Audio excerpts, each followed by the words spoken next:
Chosen one, let me ask you something uncomfortable. When was the last time you picked up your Bible and didn't pick up your phone 5 minutes later? Be honest. You start to pray, and suddenly you remember a notification. You open Instagram just for a second, and 22 minutes disappear. You tell yourself you'll focus tomorrow. Tomorrow comes, same pattern, and slowly, quietly, your faith starts to feel weaker.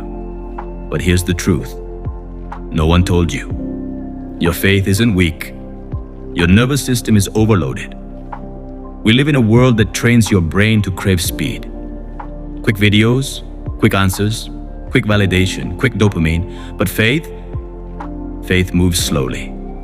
Faith grows in silence, in stillness, in repetition.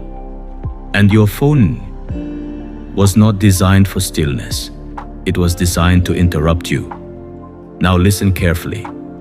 This is not a phone's or evil message. This is about attention. Because whatever has your attention eventually shapes your affection. And whatever shapes your affection quietly shapes your worship. You don't wake up one day and decide, I'm going to love my phone more than God. It happens subtly. A few distracted prayers, a few rushed Bible readings, a few nights scrolling instead of sitting in silence. Not rebellion, just drift. And drift feels harmless until you realize you don't feel anything in prayer anymore. Maybe that's you. You still believe. You still call yourself a Christian. You still go to church. But when you try to connect with God, it feels quiet, flat, distant. And you start wondering, am I losing my faith? No, you're losing depth. There's a difference. Your brain has been trained to expect stimulation every few seconds. Color, movement, sound, reaction. But God does not compete with stimulation. He whispers. And the whisper cannot be heard in a mind addicted to noise. Let me say something gently. It's not that you don't love God. It's that your brain is tired. Constant notifications keep your nervous system in alert mode. Alert mode makes stillness uncomfortable. Stillness is where faith grows. So now faith feels uncomfortable. Not because it's wrong, but because your system forgot how to slow down. And here's where this gets deeper. When your phone becomes your primary source of relief, you start going there every time you feel bored, anxious, lonely, overwhelmed. Instead of sitting with those emotions, you scroll them away. But faith requires you to sit, to bring anxiety into prayer, to bring loneliness into stillness, to bring boredom into reflection. Scrolling avoids feeling. Faith transforms feeling. And if we're honest, scrolling is easier. It gives you instant comfort without asking you to change. Prayer gives you peace, but asks you to surrender. One numbs you, one reshapes you. So the real question isn't, is my phone bad? The real question is, what am I training my heart to depend on? Because dependence creates devotion, and devotion shapes identity. Let's go even deeper. Your phone isn't just stealing time. It's reshaping your tolerance for presence. And faith is built on presence. Here's something subtle. When you constantly check your phone, you're teaching your brain one message. Don't miss anything. But faith teaches a different message. Trust what you cannot see. Those two systems don't operate the same way. One is built on urgency. The other is built on trust. Your phone rewards urgency. God builds trust. And when urgency becomes your default mode, trust feels uncomfortable. That's why silence now feels awkward. That's why 5 minutes of prayer can feel longer than 30 minutes of scrolling. Your internal clock has been rewired. But here's what's even deeper. Attention shapes intimacy. You cannot build intimacy with something you only visit between notifications. Imagine trying to have a meaningful conversation while checking your phone every 30 seconds. That relationship would never deepen. Yet many of us try to connect with God while mentally multitasking.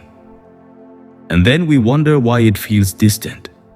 It's not rejection, it's fragmentation. You are physically present, but mentally scattered. And scattered attention creates shallow connection. Let me ask you something honest. When was the last time you were fully present in a moment? No phone, no background noise, no second screen. Just you and silence. For many people, silence now triggers discomfort because silence exposes thoughts we've been avoiding, and scrolling has become a coping mechanism, not entertainment. Coping. When you feel insecure, scroll. When you feel uncertain, scroll. When you feel tired, scroll. When you feel unseen, scroll. Your phone has quietly become your emotional regulator. And when something regulates your emotions, it starts to compete with your dependence. Not intentionally, but functionally. Faith was never meant to be a background tab. It was meant to be an anchor. But anchors only work when they are dropped deep. And depth requires staying. Staying when it feels slow. Staying when it feels quiet. Staying when nothing dramatic happens. Because transformation rarely feels dramatic. It feels consistent. And here's something most people miss. God is not frustrated with you. He is not standing there comparing himself to your screen. He understands the environment you're in, the noise, the speed, the endless stimulation. But love cannot force attention. It waits for it. The more fragmented your attention becomes, the more anxious you feel. The more anxious you feel, the more you reach for your phone. And the cycle continues. Fragmentation to anxiety to scrolling to more fragmentation. This is not a spiritual failure. It's a modern pattern. But patterns can be interrupted. Let's finish this the right way. Not with shame. Not with extreme rules. Not with delete everything and disappear. But with something sustainable. Because depth is not built in intensity. It's built in consistency. First, understand this. You don't defeat distraction by fighting your phone. You defeat distraction by reclaiming your attention. And attention is trained in small moments, not dramatic ones. Here's your 7-day reset. Not to prove anything to God, but to rebuild spiritual depth. Day 1 to 2. Create a sacred gap for the first 10 minutes after you wake up. No phone, not even just to check the time. Sit up. Take one slow breath. Whisper, God, before the world gets my attention. You do. That's it. No long prayer required. You're retraining priority. Day 3 to 4. Single task scripture. Pick one short passage. Read it slowly, out loud if possible. Then close your eyes and repeat one line that stands out, not to analyze it, to let it settle. Your brain has been trained for speed. Now you are teaching it depth. Day 5. Interrupt the scroll reflex before opening any social media app. Pause for 5 seconds. Ask, why am I reaching for this right now? Bored? Avoiding something? Anxious? That pause alone begins breaking the cycle. Awareness weakens autopilot. Day 6. Replace one scroll with stillness. Choose one moment in your day when you would normally scroll. Replace it with 3 minutes of silence. No music, no multitasking. Just sit. If thoughts come, let them pass. Stillness is uncomfortable at first because it reveals what noise was hiding. Stay anyway. Day 7. Digital sunset. 1 hour before sleep. Phone down. Not because screens are evil, but because your soul needs space to exhale. Use that hour to reflect. Where did I feel closest to God this week? Where did I feel most distracted?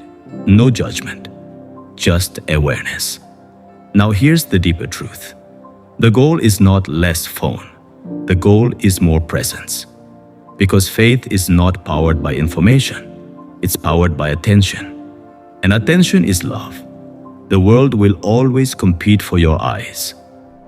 But only one voice competes for your heart. And that voice does not shout. It waits. God is not trying to outperform your algorithm. He's inviting you into alignment. Imagine what would change if your first instinct when anxious was not to scroll, but to breathe. If your first instinct when lonely was not to consume, but to connect upward. If your first instinct when bored was not stimulation, but stillness.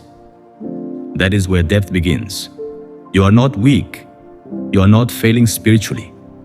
You are living in the most distracted generation in history. But distraction does not have to define you. Attention is a choice. And every small choice rewires your dependence. And one day, you'll sit in prayer. And instead of restlessness, you'll feel clarity. Instead of emptiness, you'll feel presence. Not because God moved closer, but because you finally slowed down enough to notice He never left. If this message spoke to you, like this video. Subscribe for more conversations that build depth, not hype. And comment below, what distracts me the most right now? Let's grow intentionally. One quiet decision at a time. You're not losing faith.